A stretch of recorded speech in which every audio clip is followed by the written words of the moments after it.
ассалому алайкум бинандаҳои азизу гиромӣ, ин барномаи тиловатии ахбор аст аз телевизиони Тоҷикистон. Президенти ҷумҳурии Тоҷикистон пешвои миллат муҳтарам Эмомалӣ Раҳмон бо сафари давлатӣ дар шаҳри Бишкеки ҷумҳурии Қирғизистон қарор доранд.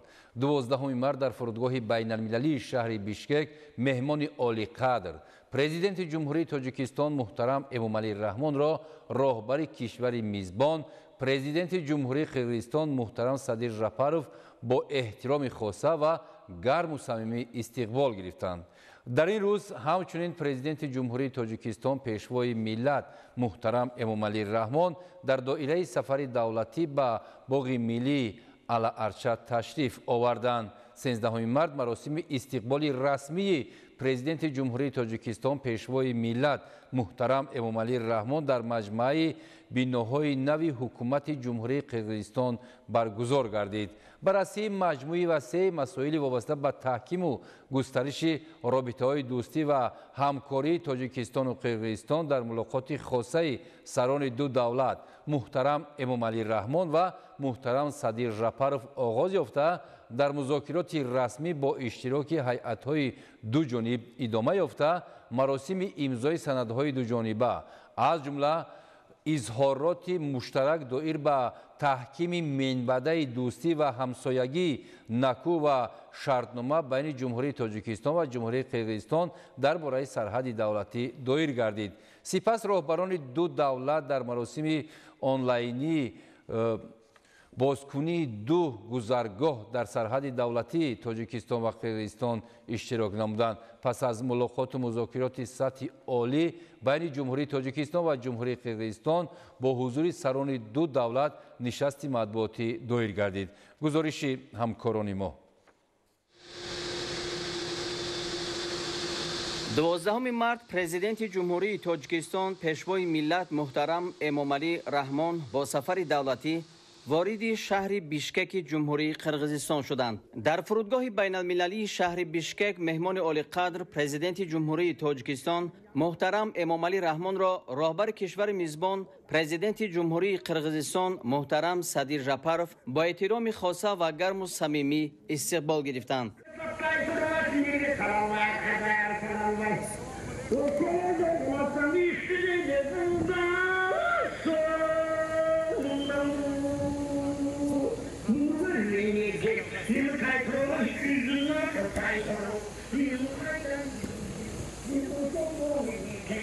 саҳни фурудгоҳи байналмилалии Бишкек ба хотири пазироии арзандаи меҳмони олимақом сарвари давлати Тоҷикистон муҳтарам Эмомалӣ Раҳмон бо парчамҳои давлатии ду кишвар, аксҳои сарони ду давлат ва шиорҳои тараннумгари дӯстии мардумони ду ҳамсоя кишвар идона оро ёфта буд. ба нишони эҳтирому самимияти хос ба сарвари давлати мо дар саҳни фурудгоҳ ҳамчунин баъзе саҳнаҳои фарҳанги миллии қирғизӣ бо хаймаҳо, аспҳо, уқобҳои шикорӣ ва рақсу сурудҳои мардумӣ намоиш дода шуд. барои истиқбол роҳрави сурх густурда шуда афсарони горди фахрӣ аз ду тарафи роҳрав саф оростанд.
Ajoyip ehtiromdar halk doret, şumongay muhtaram Emomali Rahmon.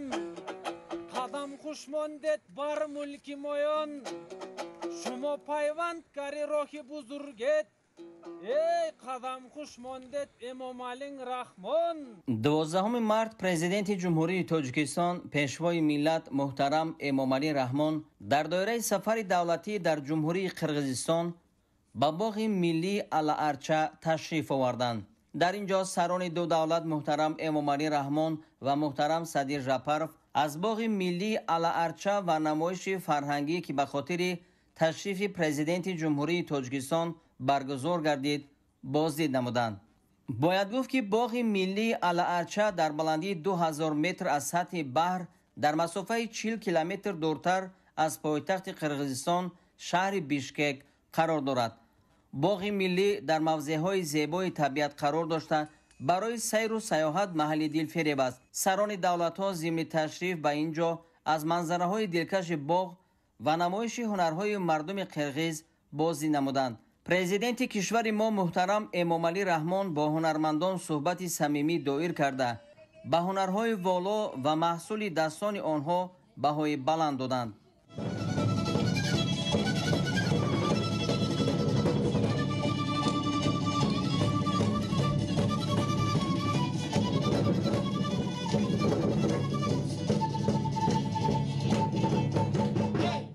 سیزدهم март президенти ҷумҳурии Тоҷикистон пешвои миллат муҳтарам Эмомалӣ Раҳмон ба маҷмӯаи таърихӣ ва ёдгории Атабеӣ ташриф оварданд. сарвари давлат ба нишони эҳтиром ва гиромидошти таърих ва адабиёти мардуми қирғиз дар пояи муҷассамаи Уркум ва мақбараи нависандаи маъруф Чингиз Айтматов гулчан баргузоштанд. 13 март маросими истиқболи расмии президенти ҷумҳурии Тоҷикистон пешвои миллат муҳтарам Эмомалӣ Раҳмон дар маҷмӯаи биноҳои нави ҳукумати ҷумҳурии Қирғизистон баргузор гардид.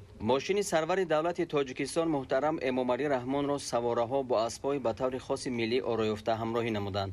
президенти ҷумҳурии Тоҷикистонро президенти ҷумҳурии Қирғизистон муҳтарам Садир Жапаров гарму самимӣ истиқбол гирифта ба болои шоҳсӯфаи фахрӣ даъват намуданд.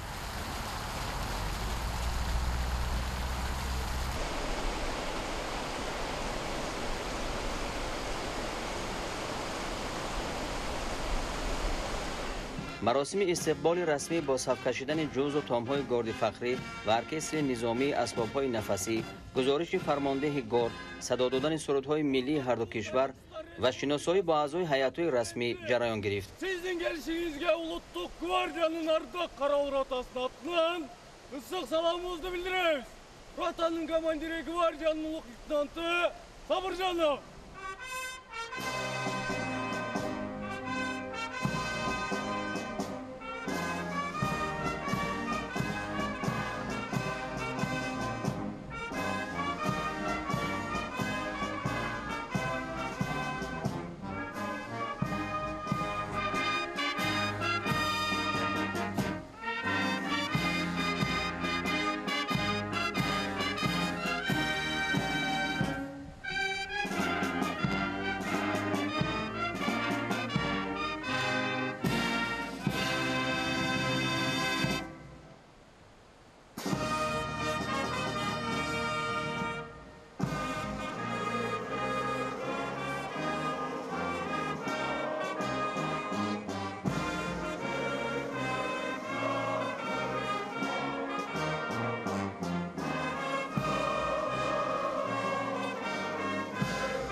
پس از انجام استقبال رسمی مذاکرات پرزیدنت جمهوری تاجیکستان و پرزیدنت جمهوری قرقیزستان با اشتراک هیئت‌های رسمی دایر شد. در جریان گفت و شنودها مسائل وابسته به مناسبت‌های تاجیکستان و قرقیزستان و دورنمای رشد آنها به تفصیل بررسی شد.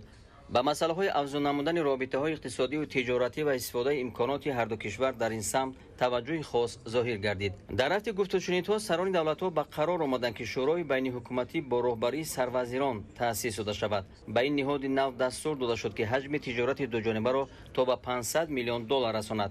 گسترش مناسبت‌ها در بخش آینده‌دار صنعت، تشکیل کارخانه‌های مشترک، همکاری در ساحه‌های کشاورزی، انرژتیک، تطبیق لایحه‌های منطقوی، پیش از همه کسه هزار، استفاده از ذخیره‌های آب، رشد رابطه‌های نقلیات و کمونیکاسیون، استفاده متقابلا سودمند امکانات ترانزیتی و نقلیاتی از مسائل مهم مذاکرات سطحی عالی دو کشور بود. در ملاقات با اداره‌های دخلدار سپارش داده شد که برای برقرار کردن حرکت هوایی بین کشورها، اینچنین خط‌سرهای نقلیات مسافرکش از جمله بین ناحیه‌های نزدیک سرحدی چاره‌های عملی اندیشند.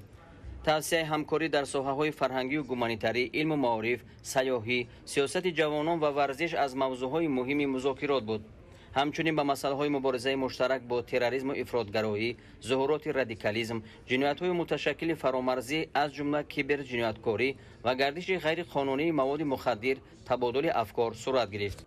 همگی 16 سند نوی همکاری به امضا رسید. یادداشت تفاهم میان اگنتی صادرات نزد حکومت جمهوری تاجیکستان و مؤسسه دولتی مرکز عاید به رشد و پیشبرد صادرات قرقیز صادرات نزد وزارت اقتصاد و تجارت جمهوری قرقیزستان. یادداشت تفاهم میان کمیته بخطری عضوقواری نزد حکومت جمهوری تاجیکستان و انسپکسیون دولتی بخطری بیطاری و فیتوسانیتری نزد دیوان وزیران قرقیزستان عاید به همکاری در ساحه بیطاری. پروتکل میان خدمات گمرک نزد حکومت جمهوری تاجیکستان و خدمات دولتی گمرک نزد وزارت مالیه جمهوری قرقیزستان عاید به تشکیل مبادله اطلاعات پیشکی درباره مال و واسطه‌های نقلیات میان جمهوری تاجیکستان و جمهوری قرقیزستان. برنامه همکاری میان ناحیه لخش جمهوری تاجیکستان و ناحیه چون علی ولایت اوش جمهوری قرقیزستان در ساحه‌های تجارتی و اقتصاد، علمی و تکنیکی و فرهنگی برای سال 2025-2027. برنامه همکاری میان ولایت اوش جمهوری قرقیزستان و ولایت مختار کوهستان بدخشان جمهوری تاجیکستان در ساحه‌های اقتصاد و سودا و فرهنگ و گومانیتری برای سال‌های 2025-2030. سازشنامه درباره استقرار مناسبت‌های برادرشهری میان شهر دوشنبه جمهوری تاجیکستان و شهر بیشکک جمهوری قرقیزستان. برنامه همکاری میان کمیته کار با جوانان و ورزش نزد حکومت جمهوری تاجیکستان و اگنتی دولتی تربیت جسمانی و ورزش نزد دیوان وزیران جمهوری قرقیزستان در ساحه تربیت جسمانی و ورزش برای سال‌های 2025-2027.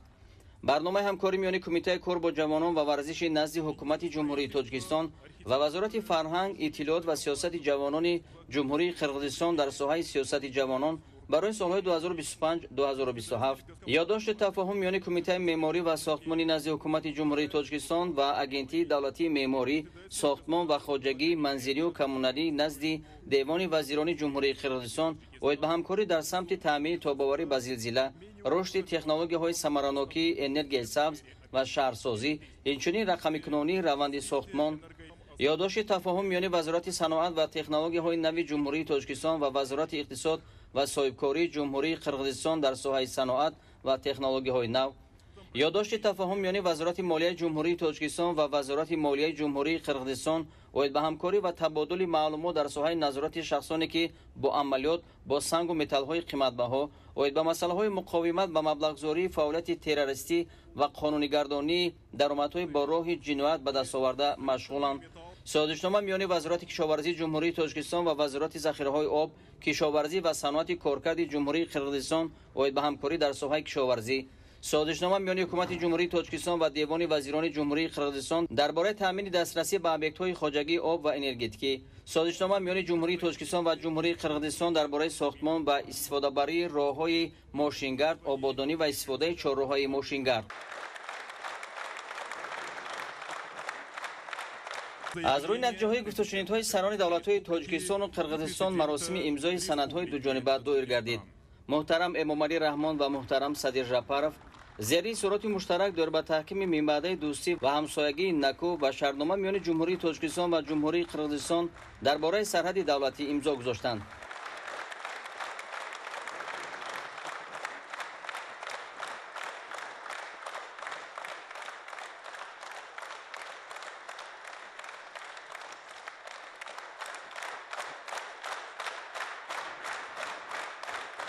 президенти ҷумҳурии Тоҷикистон муҳтарам Эмомалӣ Раҳмон ва президенти ҷумҳурии Қирғизистон муҳтарам Садир Жапаров дар маросими маҷозии бозкушоии ду гузаргоҳ дар сарҳади давлатии Тоҷикистон ва Қирғизистон иштирок намуданд. мувофиқи амри сарони ду давлат дар назар аст ки рафтуомади нақлиёти заминӣ ва ҳавоӣ барқарор гардад. маросим бо иштироки роҳбарият ва сокинони вилоятҳои назди сарҳадии Тоҷикистону Қирғизистон баргузор шуд.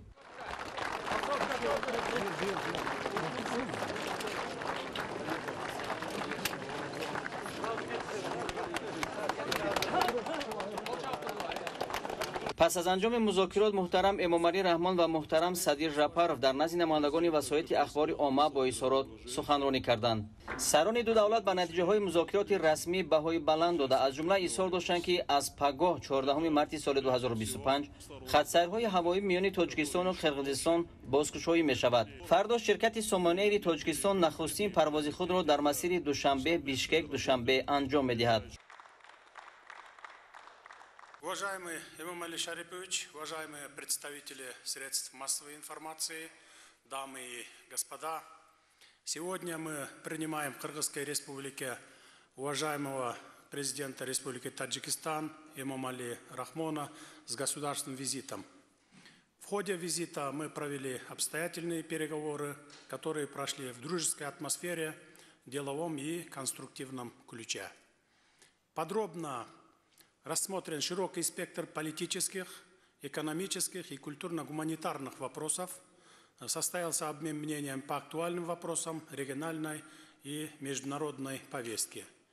Мы с уважаемым Эмомалӣ Шариповичем подтвердили свою решимость принять необходимые меры для дальнейшего всестороннего укрепления уз дружбы и добрососедства между Кыргызской республикой и Республикой Таджикистан. Отметили историческую значимость подписанного в рамках государственного визита договора между Кыргызской республикой и Республикой Таджикистан о государственной границе. Заявили, что отныне и навсегда кыргызско-таджикская государственная граница останется границей вечной дружбы двух братских стран и народов. Мы подтверждаем, что будут приняты комплексные меры для поступательного развития взаимодействия в политической, торгово-экономической, инвестиционной, научно-технической, культурно-гуманитарной и других сферах.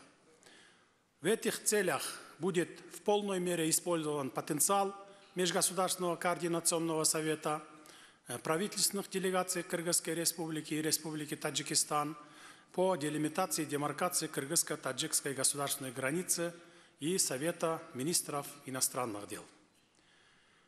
Мы приняли решение преобразовать межправительственную комиссию по комплексному рассмотрению вопросов двустороннего сотрудничества в Кыргызско-таджикский межправительственный совет, который будет возглавляться председателем Кабинета министров Кыргызской республики и премьер-министром Республики Таджикистан. Мы провели церемонию открытия в режиме онлайн 2 пунктов пропуска Кайрагач и Кызылбель.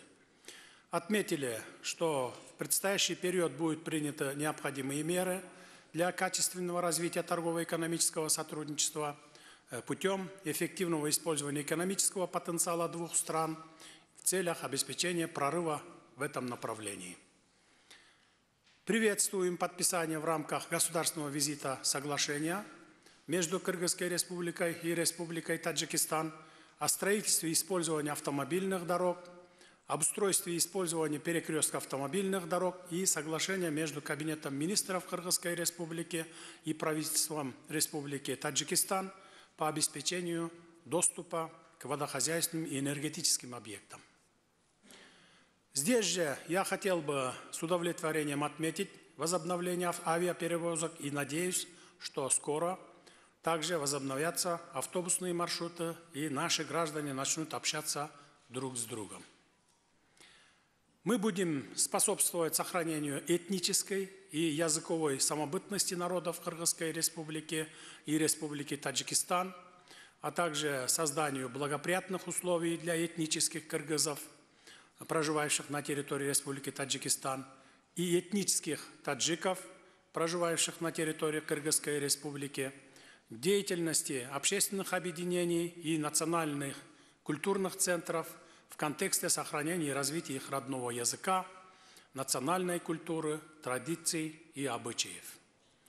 Отмечаем необходимость последовательного расширения сотрудничества в гуманитарной сфере. В этом направлении будут укрепляться связи в сфере культуры, образования, науки, спорта, туризма и здравоохранения, активизироваться обмены делегациями по линии средств массовой информации, научно-аналитических организаций, обществ дружбы, художественных и театральных коллективов. Мы договорились продолжить на постоянной основе активный политический диалог по всему спектру вопросов, представляющих взаимный интерес. С большим удовлетворением хотелось бы отметить исторические результаты государственного визита президента Республики Таджикистан в Кыргызскую республику. Выражаю уверенность в том, что состоявшиеся обстоятельные переговоры внесут вклад в дальнейшее развитие двустороннего сотрудничества. Мы заявляем о своей твердой решимости поднять кыргызско-таджикские отношения на качественно новый уровень в интересах братских народов Кыргызской республики и Республики Таджикистан. Итоги государственного визита президента Республики Таджикистан, уважаемого Эмомали Шариповича Рахмона, позволяют нам с оптимизмом смотреть на развитие кыргызско-таджикских отношений. Благодарю за внимание.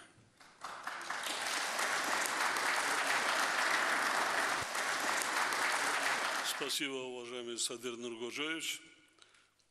Уважаемые представители средств массовой информации, дамы и господа, прежде всего хотел бы еще раз поблагодарить президента Кыргызской республики, уважаемого Садыра Нургожевича, за приглашение, традиционное гостеприимство и радушный прием.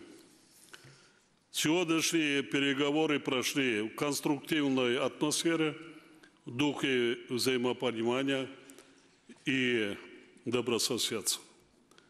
Мы обстоятельно обсудили весь комплекс таджикско-кыргызских отношений. Достигли, как уже отметил уважаемый Садыр Нургожевич, ряда важных договоренностей. Это прежде всего подписание исторического договора о государственной границе. Приняты и другие двусторонние документы, которые еще больше укрепили правовую базу сотрудничества сторон. Во время переговоров мы наметили конкретные приоритеты для совместной работы в ближайшей перспективе.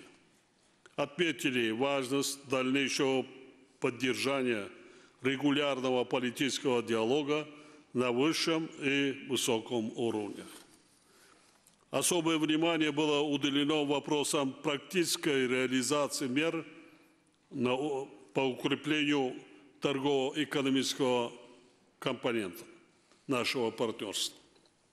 Таджикистан и Кыргызстан обладают большими возможностями в этом направлении.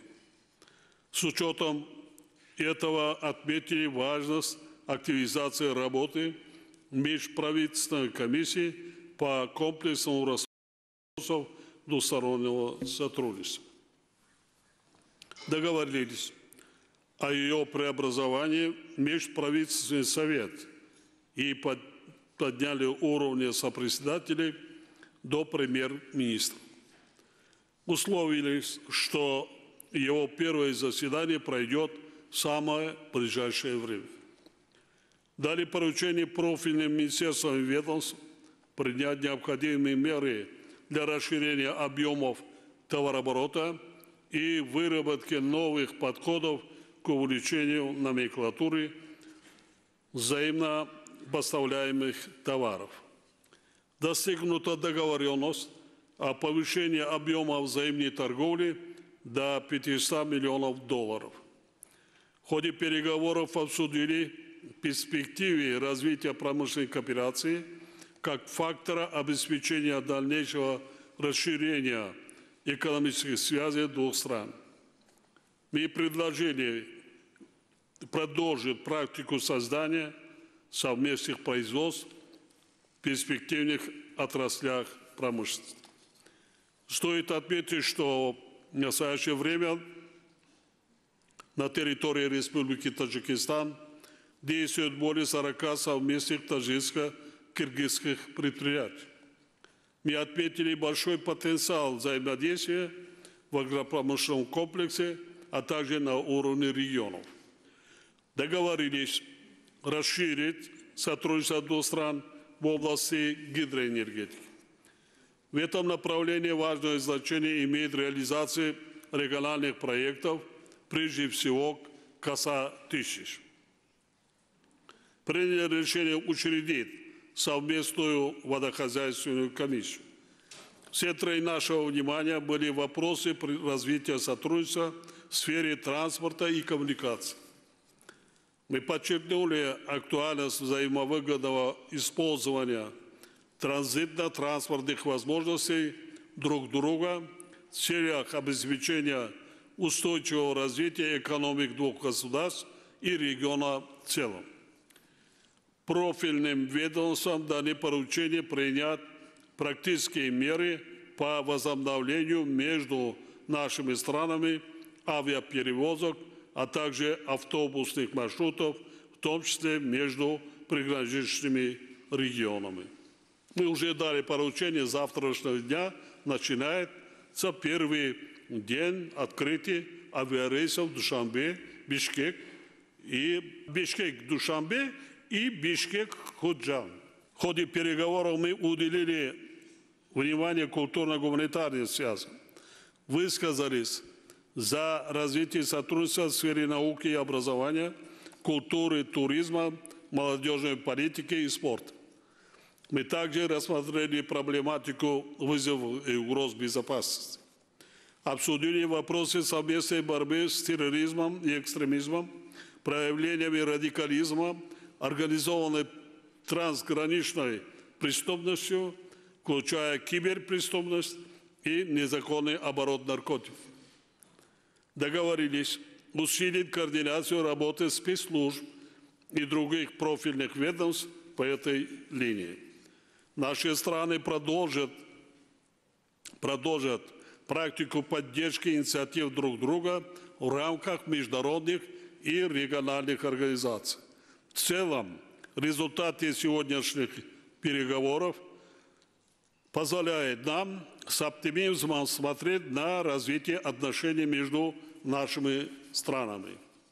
С подписанием сегодня договора о таджикско-кыргызской границе мы с уважаемым Садыром Нургожоевичем договорились в скором времени заключить договор между Республикой Таджикистан, Кыргызской республикой и Республикой Узбекистан о точке стыка государственных границ. Этот документ мы планируем подписать в рамках предстоящего в древнем городе Худжан празднования Международного дня Навруз.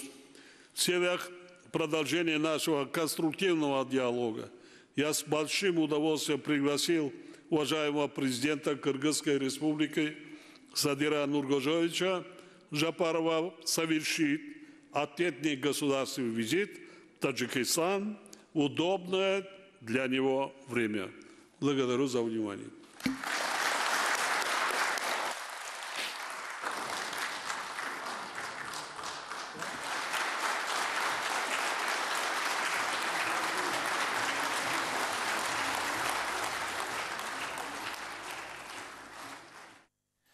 سیزدهم مارت پرزیدنت جمهوری تاجیکستان پیشوای ملت محترم امامعلی رحمان در دوره سفر دولتی در جمهوری قرقیزستان با تورگای رئیس ژوگورکو کنش پارلمانی این کشور نورلانبک شاکیف ملاقات نمودند.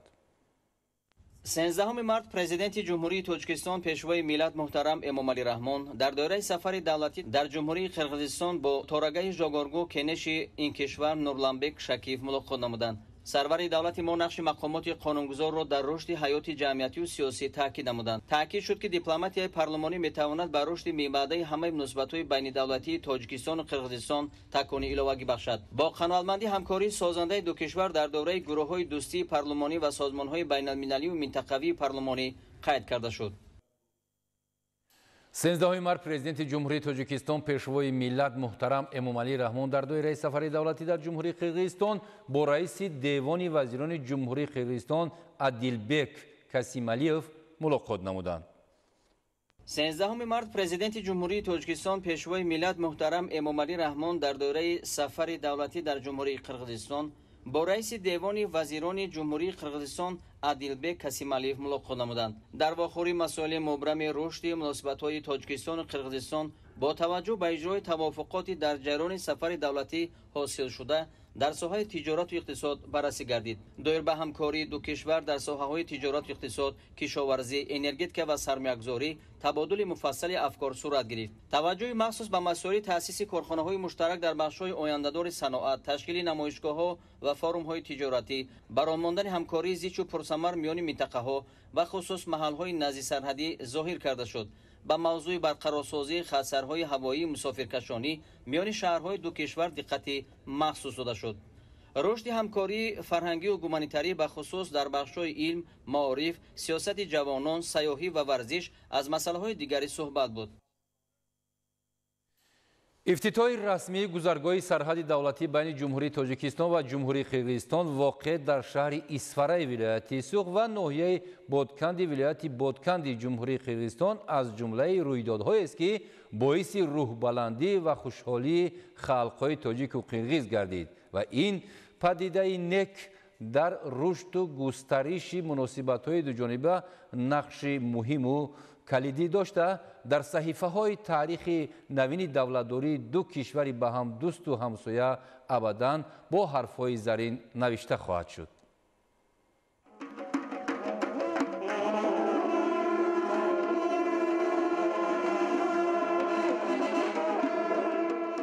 افتتاح رسمی سرحد دولتی بین جمهوری تاجیکستان و جمهوری قرقیزستان واقع در شهر اسفرای ولایت سوخت و ناحیه بادکند ولایت بادکند از جمله رویدادهایی است که باعث روح‌بلندی و خوشحالی خلق‌های تاجیک و قرقیز گردید و این پدیده نک در رشد و گسترش مناسبت‌های دوجانبه نقش مهم و کلیدی داشته در صحیفه‌های تاریخ نوین دولتداری دو کشوری به هم دوست و همسایه ابداً با حرف‌های زرین ثبت خواهد شد. روزی فرح و شادی جانب همدیگر باز نمودن آغوش دوستی در عرفه جشن جهانی نوروز عالم افروز در سرحد دولتی تاجیکستان و قرقیزستان.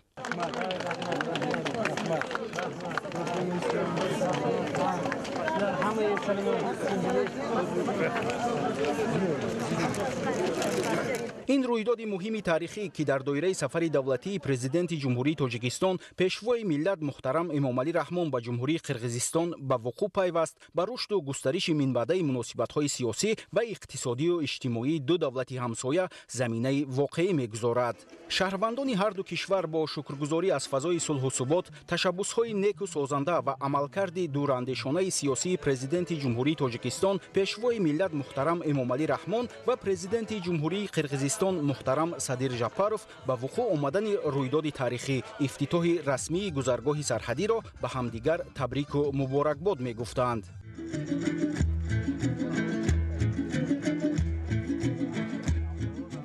имрӯз мо дӯстҳои худомоя аз тарафи давлати қирғизистон дида боз хурсанд шудем, барои он ки халқи мо аз қадиму лаём дӯстигарӣ доштанд, با یکدیگر رفت و آمد میکردند. همه انعنه‌های ملی قطعی یکجایه جشن میگرفتند. رفت و آمد بسیاری داشتیم. شرافت انهمی سیاست امروزه دولت صاحب استقلال کشوری عزیزمان این دوستی ها باز برقرار شدند. ما دوستای دیرینه خود را باز امروز علاقه دیدیم. خرسندی آنها هم انا کنار ندارد. البته این صلح فیض و برکتش زیاد است. صلح فیض و برکتش به تمام مردم هم تاجیکستان و هم قرغیزستان البته میرسد. السلام علیکم حرمت قرغیز ادم تاجیک ادم. من پیشتر در تاجیکستان زندگی میکردم. چند سال است که در قرغیزستان عمر به سر میبرم. من امروز بسیار خرسندم که سرحد باز گشوده شد و ما امکان پیدا کردیم که به دیدار همدیگر برسیم. من از دیدار دوستان تاجیک خیلی و خیلی شادم. گمان میکنم که مناسبت های ما در آینده باز هم رواج خواهند یافت. من از فرصت بسیار مناسب استفاده برده با سروران دو دولت همسایه اظهار سپاس میکنم. با آنها برای کار خواهانم. در تنتنه‌های افتتاحی رسمی سرحدی بین جمهوری تاجیکستان و جمهوری قرغیزستان برابر رهبران ولایت‌ها و شهر و ناحیه‌های همسرحدی هر دو کشور همچنین از هر دو جانب هزارها نفر ساکنان جمع آمدند که پیک از خرسندی و استواری دوستی و برادری داشت. تاکید گردید که دوستی سرحد ندارد و اظهار امید کرده شد که در آینده بین جمهوری تاجیکستان و جمهوری قرغیزستان مناسبت‌ها در همه سمت و ساحه‌ها از این هم بیشتر رواج و رونق تازه می‌یابند. ساکنان شهر و ناحیه‌های نزدیک سرحدی تاجیکستان و قرغیزستان این رویداد فرحبخش و تاریخی را دیر باز انتظار بودند.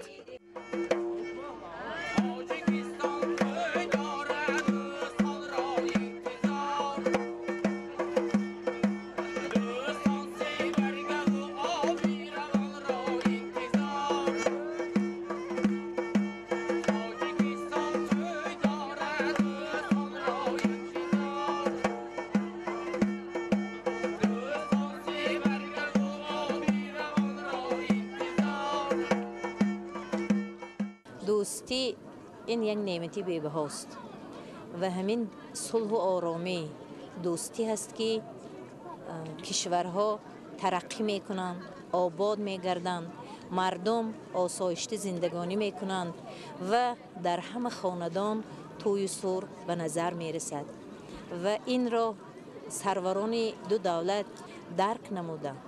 امروز در ضمیر هر یک مردمی دوست و همسرحد یک تخمی دوستی و برادری را کاشتند که این باعث سربلندی و خرسندی هر یکی ما است و امروز مرزها گشوده می شوند.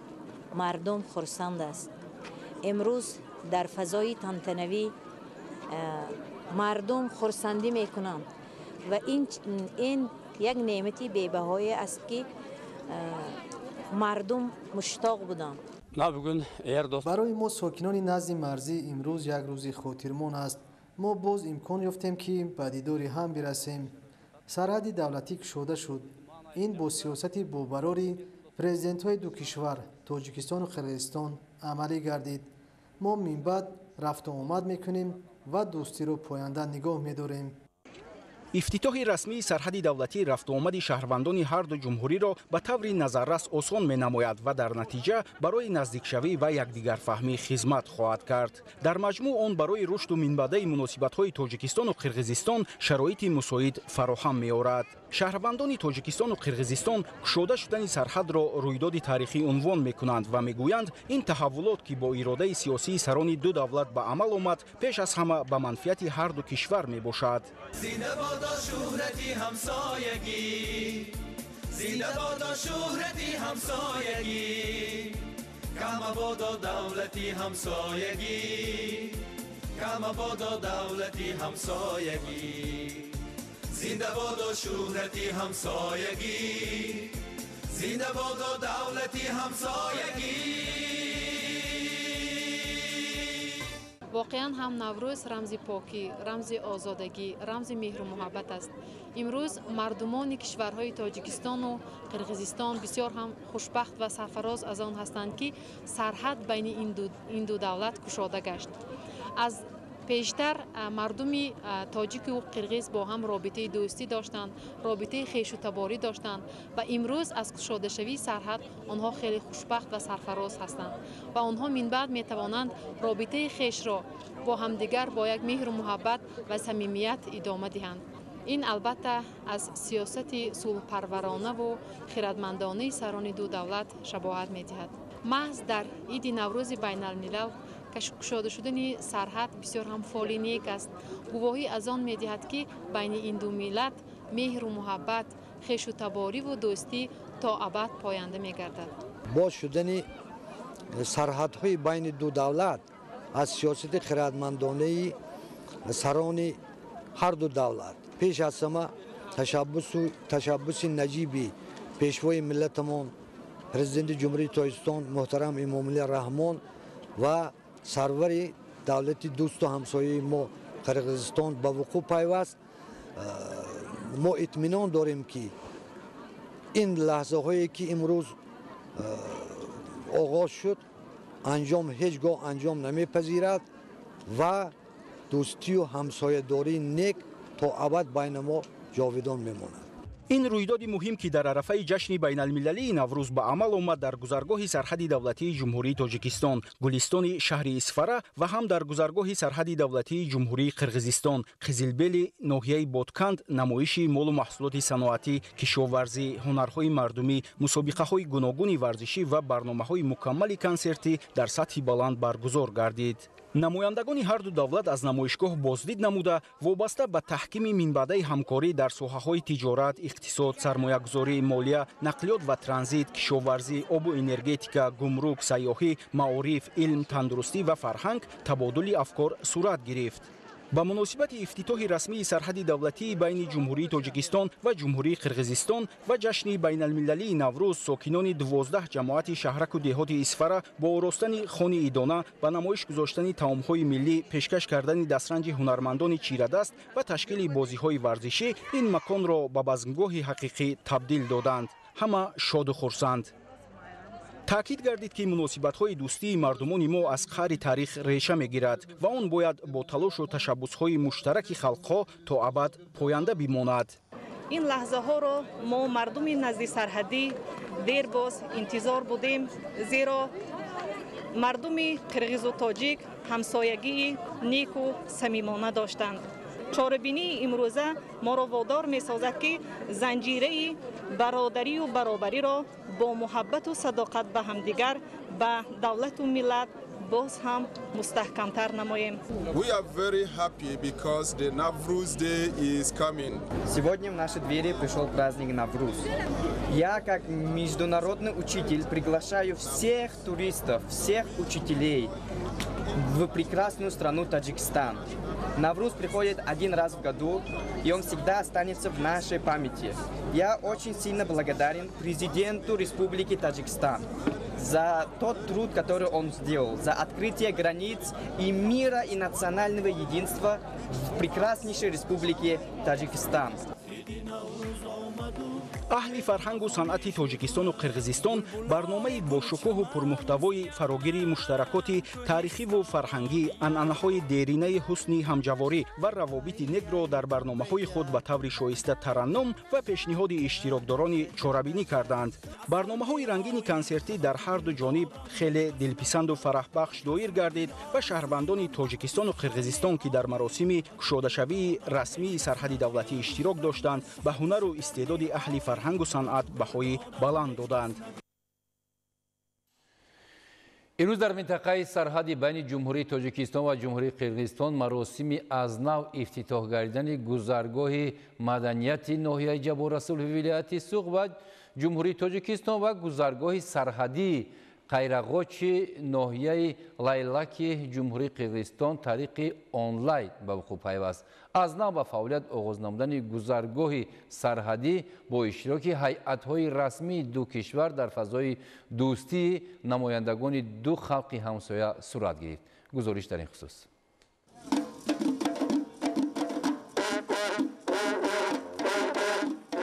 ин лаҳзаҳои шодӣ, шукӯҳу фараҳмандӣ ва боздиду рафоқату дӯстии намояндагони сершумори назди сарҳадӣ таҷассумгари иродии сиёсии роҳбарони ду давлати ҳамсоя, президенти ҷумҳурии Тоҷикистон пешвои миллат муҳтарам Эмомалӣ Раҳмон ва президенти ҷумҳурии Қирғизистон муҳтарам Садир Ҷаппоров мебошад. дар ин рӯз дар минтақаи сарҳадӣ миёни ҷумҳурии Тоҷикистон ва ҷумҳурии Қирғизистон маросими аз нав давом додани кори гузаргоҳи маданияти ноҳияи Ҷаббор Расулови вилояти суғди ҷумҳурии Тоҷикистон ва гузаргоҳи сарҳадии Қайрағоҷи ноҳияи Лайлаки ҷумҳурии Қирғизистон маросими расмӣ ва бо тантанаи фаъол гардидани гузаргоҳҳои сарҳадӣ тариқи маҷозӣ ба вуқӯъ пайваст. аз нав давом додани кори гузаргоҳи сарҳадӣ бо иштироки ҳайатҳои расмии ду кишвар, қӯшунҳои сарҳадӣ, роҳбарони ноҳияҳои Ҷаббор Расулови вилояти суғди ҷумҳурии Тоҷикистон ва ноҳияи Лайлаки ҷумҳурии Қирғизистон дар фазои дӯстии намояндагони ду халқи ҳамсоя таҷассумгари тақвияти муносибатҳои неки ҳамсоягӣ ва таҳкими муносибатҳои дӯстонаю ҳамкорӣ мебошад. санаи 13 марти соли 2025 дар муносибати неки ҳамсоягии ду давлат гардиши куллӣ ба вуҷуд омада ҳамчун саҳифаи таърихӣ дар марҳилаи нав сабт мегардад. ин рӯйдоди нек рафтуомади сокинони ҳарду ҷумҳуриро қавӣ мегардонад ва дар натиҷа барои наздикшавию якдигарфаҳмӣ асоси боэътимод аст. шукрона аз имрӯз ки бо ташаббуси бевоситаи сарварони ҳарду кишвар президенти муҳтарами мо ҷаноби оли муҳтарам Эмомалӣ Раҳмон ва президенти Қирғизистон боз ин дӯстӣ аз нав эҳё шуд. мо ҳамроҳи Бахтибек додарам тӯли қариб наздики 50 сол мешавад ки падару модарони мо дӯстӣ доштанд ва мо низ дӯстии мо давом дошт ва фарзандони мо низ дӯст ҳастанд. имрӯз ман хело хурсанд ҳастам ки дар маросими аз нав давом додани кори гузаргоҳи сарҳадӣ қарор дорам. ин пайванди дӯстӣ, хешутаборӣ, тақвияти робитаҳои иқтисодӣ, иҷтимоӣ аст. аслан мардумони тоҷику қирғиз риштаҳои ногусастании дӯстӣ доранд ва мо бояд ин робитаҳои некро идома диҳем. дар ин рӯз баҳри тақвият ёфтани муносибатҳо аз нав ба роҳ мондани ҳамкориҳои тиҷоратӣ, фарҳангӣ дар назди гузаргоҳи сарҳадӣ аз ҷониби сокинон, намояндагони ҷумҳурии Тоҷикистон ва ҷумҳурии Қирғизистон намоиши молу маҳсулоти кишоварзӣ, саноатӣ, ҳунармандӣ ташкил карда шуд. ҳамзамон баргузории чорабинии фарҳангӣ, намоиши ҳунару истеъдоди наврасон, ҷавонон, ҳунармандон, муаррифии дастовардҳо, молу маҳсулоти пешниҳодшуда шукӯҳу фараҳи ҳамагонро ифода мекард. аз ҳарду ҷониб сокинон, намояндагони ҳайатҳои расмии ҷумҳурии Тоҷикистон ва ҷумҳурии Қирғизистон аз растаҳои намоишӣ дидан карда, ҷиҳати идома бахшидани робитаҳо, доду гирифти молу маҳсулот, рафтуомад, қавӣ намудани муносибатҳои дӯстию ҳамсоягӣ таъкид намуданд. мо тоҷикони муқими деҳи Андарақ дар сарзамини Қирғизистон вуҷуд аст. зиёда аз 8000 аҳолии тоҷик таборон зиндагӣ мекунанд дар онҷо. мана имрӯз аҳолии деҳа ҳамаш беноҳат хурсанд, чунки байни ду давлати бузург Тоҷикистону Қирғизистон дӯстии абадии ду халқа нишон медиҳад, ки чандин сол солҳои зиёд, асрҳо гӯем хато намекунем, мо дар рафоқат, дӯстӣ, иттифоқӣ умр ба сар бурда омадем ва мин баъд ҳам ҳамин иқдоми нек давом мекунад ва ба ҳарду президенти ду мамлакат мо миннатдории халқро баён мекунем. мо ҳазор ҳарду сардорони давлат розӣ ҳастем. мо имрӯз шукргузор ва ифтихорманд аз он ҳастем ки маҳз аз сиёсати хирадмандона ва сулҳуҷӯёнаи сарони давлатҳои Тоҷикистону Қирғизистон имрӯз боз ҳам миллатҳои тоҷику қирғиз метавонанд ки дар фазои сулҳу дӯстӣ муносибатҳои хешу табории хешро, муносибатҳои дӯстонаи хешро идома диҳанд. имрӯз маҳз як дипломатияи беназири пешвои муаззами миллат имрӯз дар сатҳи байналмилалӣ قایل کرده توانست که امروز ملت تاجیک ملت صلح‌دوست و برادر و صلح‌خواه است. در گذرگاه سرحدی رفت و آمد شهروندان بین جمهوری تاجیکستان و جمهوری قرقیزستان موافق به ترتیب معین نموده عبور خط سرحدی دولتی صورت میگیرد. در من بعد تشکیل نمایشگاه و فورم های تجارتی و صاحبکاری هر دو دولت، همکاری های شرکت و کارخانه ها عاید به استحصال و فروش و راه ماندن همکاری های متقابلا سودمند در تبادل مال و محصولات، زیاد گردیدن سرمایه گذاری ها، تأسیس کارخانه های مشترک، رشد سیاحی و در مجموع تحکیم مناسبت های اقتصادی و تجارتی و منفعت هر دو دولت و خلق آنها می باشد. طبری ساکنان جمهوری قرقیزستان و جمهوری تاجیکستان ابراز می‌دارند و هم آمدنها مناسبت‌های نیک، دوستی و رفاقت همسایگی، اساس پایداری صلح و آرامش، داد و گرفت مال و محصولات، تقویت یافتن همکاری‌های اقتصادی، تجارتی، علم و فرهنگ، ورزش و رشد و ترقیات من بعدی دو کشور همسایه زمینه قوی می‌گذارد و من بعد پایداری رابطه‌های نیک از احترام و باوری، همدیگر فهمی، دوستی و رقابت خلق دو کشور وابسته است. ضمن اظهار نظر ساکنان هر دو کشور از نو دوام دادن کار گذرگاه‌های سرحدی را مرحله تاریخی و زمینه با اعتماد مناسبت‌های نیک همسایگی دو دولت جمهوری تاجیکستان و جمهوری قرقیزستان ارزیابی کرده تاکید داشتند که توسعه یافتن همکاری‌های اقتصادی و تجارتی، علمی و فرهنگی، سیاحی در دیگر سمت و ساحه‌ها مناسبت همکاری‌ها من بعد گسترش می‌یابد. گذرگاه سرحدی مدنیت و قیرغوج کار خود را از نو آغاز نمود. از چهره های ساکنان جمهوری قرقیزستان و جمهوری تاجیکستان معلوم است که آنها به همدیگر مهر به اندازه دارند. در جستجوی دوستی هستند و میخواهند همسایه‌داری نیک را بین همدیگر ادامه دهند. من امروز چندین خویش و پیوندان را دیدم و به نهایت شاد شدم. تشکر میگویم به راهبران کشورهای تاجیکستان و قرقیزستان. امروز همزمان چاره‌بینی فرهنگی با اشتراک صنعتکاران جمهوری تاجیکستان و جمهوری قرقیزستان صورت گرفت و اهل فرهنگ و هنر کشورها سرود و ترانه‌های دوستی و برادری را تجسم نمودند.